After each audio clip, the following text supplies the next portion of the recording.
Thank you for taking the time to have a conversation with us, Mr. Mason Ailstock. And you are the CEO of the Rowen Foundation. And can you share with us what the Rowen Project and the Rowen Foundation is all about? Sure. Well, thank you so much for having me and the opportunity to be able to share Rowen. Rowen is a really exciting project. It's at its core, it's about creating a better, more equitable, accessible future for Gwinnett, for Georgia, and really for our country and globally. It's a project that's led by the Rowen Foundation. We're a nonprofit, independent organization that owns 2,000 acres off of Highway 316 with the vision to create a physical environment where education and the talent pipeline connects with industry and the community around three programmatic drivers: medicine, agriculture, and the environment. And Rowan will be that place of convergence for those worlds to come together, both education, access, and industry on the public and private sector to be able to partner and really create what the future requires in order for all of us to be healthy and well, and the innovations of tomorrow that we need to have as a part of our lives. Yeah, and I understand you come from a similar project in North Carolina, the very famous project, the Research Triangle Park.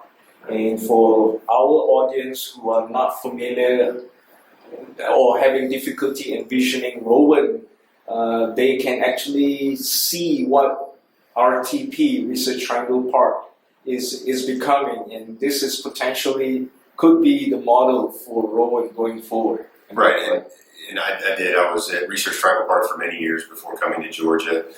It has a similar governance structure of a nonprofit, a 501c4 that owns the land and is then the responsible steward of that vision and that real estate in order to deliver on that vision. And there's many things we can learn from RTP. There's many things we can learn from projects in Europe and really around the world, in thinking about how we build an authentic knowledge community that's for Georgia. So I think it's important for us on any of these projects to pull in that authenticity, right? What makes Georgia special? What makes Gwinnett special?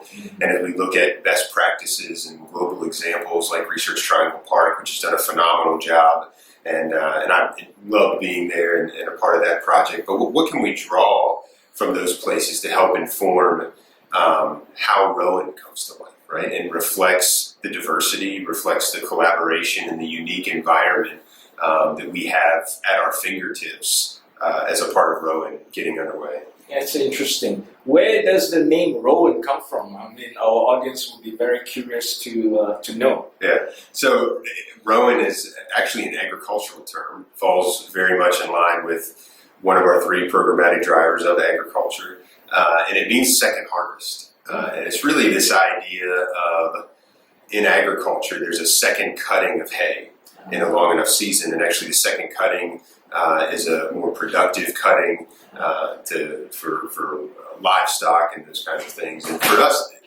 that name translates very well to our mission, where there were families that owned the 2,000 acres of the Rowan property for generations, and the land provided for those families. That was the first harvest. And now Rowan is there to be the steward and carrying that aspiration of service and providing for future generations through the development that we will deliver as a part of our work. So this second harvest idea and continuing on that mission is really something that I enjoy thinking about, right? It makes a name much more than just a name. So that's always a good thing. That's good. And when do you foresee the project breaking ground? Yeah. We spent a tremendous amount of time in 2021 on two key areas. The first has been community engagement. We've been in Gwinnett, we've been in the Atlanta metro region, we've been connected across the state in sharing the vision for Rowan and inviting people to contribute and shape how the planning and implementation should occur. So that's been a big part of our work, community engagement. The other side is in the real estate. We have a tremendous amount of property that's undeveloped and has a great history to it, and we spent a lot of time understanding that history as well as the environment and the topography and all of the different aspects related to sustainability associated with the land, and then using that to inform our first phase of development, our first phase of infrastructure. We're on track to break ground in the second quarter of 2022 for that first phase of infrastructure. That will come right off of 316 and gain access into the property, opening up sites and spaces for development. That'll take about 12 to 18 months for the first phase of infrastructure, and parallel with that, we'll continue with the community engagement, as well as working closely with our state economic development leaders and leaders in Gwinnett County on the economic development side to identify prospective tenants and partners that would come in and call Rowan home. Interesting. For the purpose of our audience, they will be very curious to understand the estimated cost, the timeline of the project, and how the project is actually funded. Sure. So we'll start with the last question around funding. There's a very close partnership between Gwinnett County, the Development Authority of Gwinnett County, that provided a loan to the Rowen Foundation for us to be able to acquire the property and then fund the startup phase of operations for the foundation. That loan agreement has tremendous accountability and transparency in how we use those funds, how the foundation operates, reviewing our business plan. I'm very much engaged with the county commissioners and working very closely to make sure this is a project that, while an independent nonprofit, has very much a public mission of service.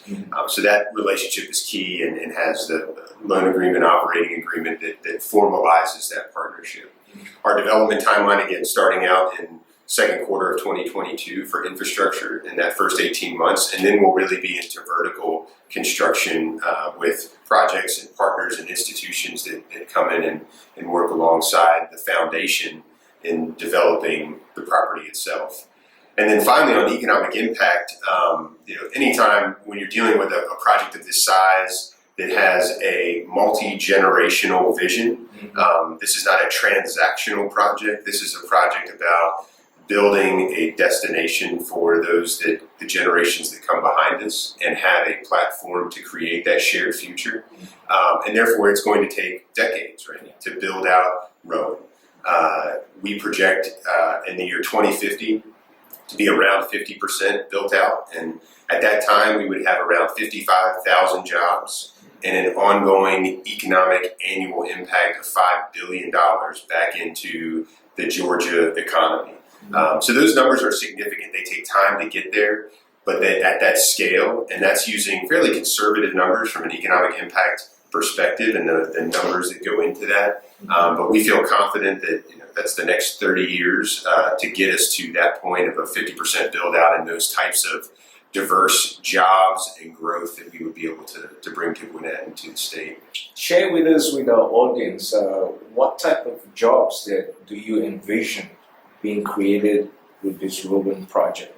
It'll really be a diversity of jobs. People think about knowledge communities and they think about the lab coats and the PhDs, and those are certainly there and they're important, and other executives that are leading companies and investors. But that's really a small percentage of the 55,000 jobs that we project at 50% build out. The majority of the jobs are bachelor's, master's, associate's degrees, certificate programs, in these different sectors around medicine, agriculture, and the environment, and then parallel sectors to those as well. So it will create an opportunity for economic growth and accessibility that spans all levels of education, many dozens of different areas of professional experience to be able to come and not just work in Rowan, but really contribute to thinking about how the project continues to evolve and provide for the community and as the market evolves as well. Can you share with us what you have in mind or plan in terms of housing for the workers at this project? Sure. Housing will be a small percentage of what actually is built at Rowan. The focus will be on office, laboratory space, technical space, teaching space, convening space, and then supporting amenities around hospitality, retail, a tremendous amount of civic space, open public community space, and parks and trails that will be integrated into the plan. And then there will be some multifamily housing I expect to integrate into Rowan, particularly in kind of our first village that's a level of density that we would have. But that will be very intentionally curated in how that's used. It's important for us to have accessibility as a priority around residential as much as it is around office. If you want to call Rowan home, there's a variety of price points, so that whether you're a teacher or a lab technician or an executive, you would be able to find a place to call home in Rowan within that small portion of the development. And then the market, of course, will fill in throughout Gwinnett County in providing a variety of housing options for people locating. That's great. How can the Asian American community in Gwinnett stays engaged with the development of the project?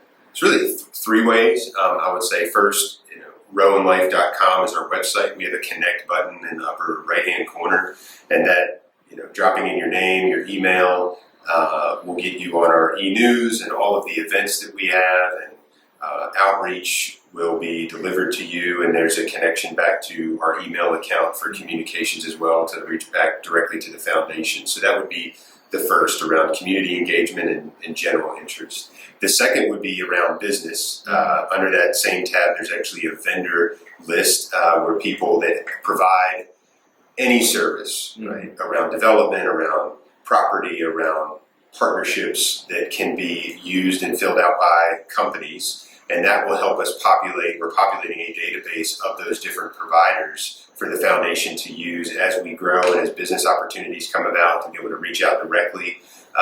Within that vendor tab, we also have a small minority and women-owned business initiative that we just launched last month, where we've targeted 30% of all of our contracting by the contract value to go to small minority and women-owned businesses in the state, in Gwinnett.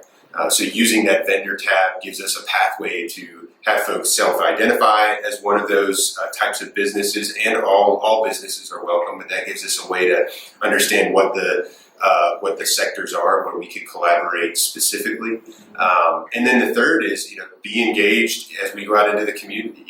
As we send out those e-newsletters and we have a town hall and we share information on social media, share your thoughts, reshare it to your family, friends, colleagues, and that helps us to not just build the brand of Rowan and the brand of Gwinnett and the great community that we get to call home, but it also starts a conversation with folks that may not be aware of the project and have an interest in contributing. So, what do you expect within the next 3 years that you hope to accomplish with this project? Wow. And I like to dream big. Big dreams attract others that are inspired by those dreams and want to be a part of contributing and shaping that dream. And my vision 3 years from now is that we have a dynamic, diverse, accessible community of wonderful people that are committed to creating a brighter shared future. And I know that can sound kind of Pollyanna and rose-colored glasses, but that's the future that I believe we deserve. I think that's the future I think about for my children that I want to create, that is inviting, that has different voices and perspectives coming together to create that shared future. And how do we do that? And I want Rowan to be an environment for that to not just happen, but to really be the culture of what people expect when they come to Rowan. Great. Well, thank you for your time, Mr. Ailstock. Thank you. And we enjoyed this conversation. We will be tracking your progress from time to time. And we would love for you to come back and give us an update in the near future. This exciting project and something that we look out for in the Gwinnett County. Thank you. Thank you so much for the opportunity. Thank you.